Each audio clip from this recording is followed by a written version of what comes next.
নমস্কার বন্ধুগণ, আমি গ্রাম বাংলা চাষি ভাই মথুরির মধু দাস। আমি দেখুন আমার আম বাগানে চলে আসছি।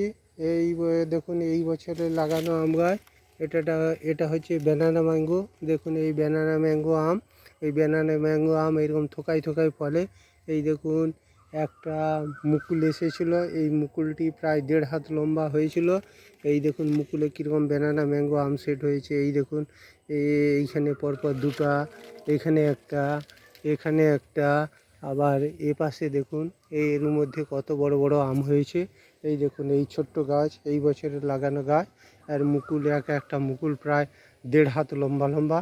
আর এই গাছের 2টি ডাল আছে, 2টি ডালেই মুকুল এসেছিল। এই দেখুন একটি ডালে 15টি গুটি সেট হয়েছিল। এখন পর্যন্ত ঝড়ে অনেক গুটি নষ্ট হয়েছে। আর একটা ডালে দেখুন এখানে 2টি, এখানে একটি, এখানে একটি, এই 4টি আম আছে। আর একটি ডালে দেখুন একটি আম আছে। এই দেখুন এই আমটি এর মধ্যে কত বড়, এই কলার মতো লম্বা হয়ে গেছে, কলার মতো লম্বা হয়ে গেছে। এটা কলার মতো লম্বা লম্বা আম হয়। আর বন্ধুগণ, আমার এই ব্যানানা ম্যাঙ্গোর ভিডিও যদি আপনাদের ভালো লাগে, সবাই একটি একটি করে লাইক দিবেন। এই বলে আমি আমার ভিডিও শেষ করছি।